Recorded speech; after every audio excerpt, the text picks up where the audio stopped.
Ja musím prezradiť, Martin Volek tu so mnou stojí, ja mu práve kontrolujem Double Decker. Dobré ránko. Dobré ránko. Nachádzame sa v takom modrom poschodovom londýnskom autobuse. Tu sa vyučuje jazyk? Áno, dá sa tu otestovať angličtina a informovať sa o jazykovom vzdelávaní v zahraničí. V zahraničí, čiže týmto autobusom teraz chodíte, brázdite mesta, navštívili sme stredné školy v Bratislave a dneska sme aj pre verejnosť v dispozícii na námestí SNP v Bratislave. Poďme si sadnúť. 30 a zajtra na Kamennom námestí po obede a takisto v sobotu do obeda. Perfektné. A toto je nový trend, čo propagujete? Vzdelávania? Čo sa týka jazykov? Tak cieľom je zaujať, aby si mladí ľudia uvedomili aj rodičia, že bez jazykového vzdelávania to dneska nejde, či keď sú mať dobré známky v škole, alebo mať kariérny postup, jednoducho bez tej angličtiny to dneska nejde. No ide o to, ale ako sa učíte angličtina, lebo ty si hovoril, že v letných mesiacoch tento autobus má ešte horné poschodie. Áno, na druhom poschodí je jazyková učebňa, kde si môžu návštevníci, mladí, starší, otestovať angličtinu interaktívnou metódou, venovať sa témam ako turizmus, biznis, média a tak ďalej. A ja som niekde počul, že máte dokonca učiteľku, ktorá spieva, že takýmto spevom učí jazyk. Dneska treba mladých ľudí zaujať, aby mali pozitívny vzťah k tomu novému jazyku. A kolegyňa aj momentálne je na gymnáziu Einsteinova, kde spieva anglické texty a zaujíme to mladých ľudí a tým vznikne motivácia učiť sa ten jazyk. A zatiaľ je to len o angličtine, alebo tak riešite francúzštinu? Angličtina je dominantná štatisticky, ale samozrejme máme aj iné jazyky. Francúzština, nemčina, španielčina, čínština a tak ďalej. Dobre, a s tebou sú tu aj takí ľudia, ktorí absolvovali už ten pobyt. Ja sa opýtam Karolíny. Ale ten prvý moment, keď si videla takýto double decker? No fantastické. Fantastické. Hej, a pekné. Jazykový pobyt sa páčil, lebo odtiaľ to si išla niekam, kam si išla? Na Malte som bola, bohužiaľ iba týždeň, ale bolo skvelé. Výborne.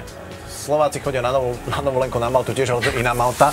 Maťa, sa opýtam, čo ty si myslíš práve o takomto štúdiu jazykov? Ja sa stotožňujem s tým, čo povedal Martin, že jednoducho mladých ľudí treba zaujať a čím zaujímavejšie to robíš, tým rýchlejšie sa deckám tá angličtina dostáva do hlavy, pretože ja sa priznám, že veľa napríklad slangových slov, ktoré Američania, Angličania bežne používajú, som sa nedozvedel v škole, ale dozvieš sa ich napríklad z filmov alebo z bežnej komunikácie, čiže toto absolútne kvitujem a chválim.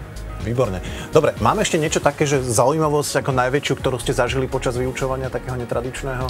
Tak tí žiaci sú rôzni, niekedy tam dojdú proste tínedžeri, ktorí si myslia o sebe, že tú angličtinu nepotrebujú a nechcú vôbec absolvovať tú hodinu. A nakoniec, keď sa ich spýta tá pani učiteľka, že akú hudbu máš rád, tak zrazu ožije a človek zistí, že aj ten človek, ktorý si myslí, že nemá k tomu vzťah, nakoniec ten vzťah má, lebo cez tú hudbu všetky pesničky sú dneska, alebo veľa pesniček v angličtine, ten vzťah pozitívny má každý z nás. Hej.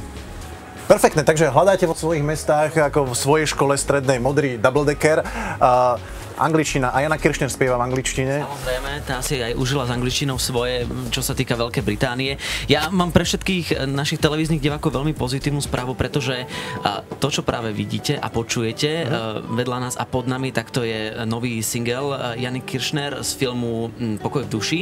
Je to hlavná pesnička, ktorú ste mohli vidieť aj na Slaviku, ale už je hotový aj videoklip, ktorý sa nakrúcal vo Varšave, nakrúcal sa tam 3 dní a Jana Kiršner tam priamo letela z Veľkej Británie. Samozrejme, všetko sa to neoblišlo bez komplikácií, pretože Jana chuďa zmeškala lietadlo, čiže ďalší let nasledoval až o 5 hodín, takže všetci si vytrpeli aj štáb.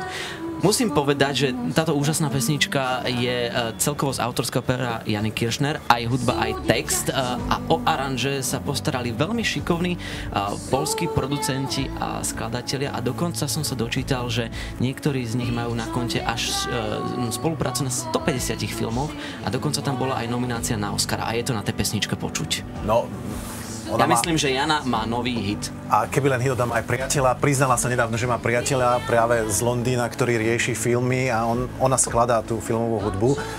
Dobre, toľko o angličtine, o showbize a spievanom po anglicky. Martin, ďakujem. Thank you. Thank you, you are welcome.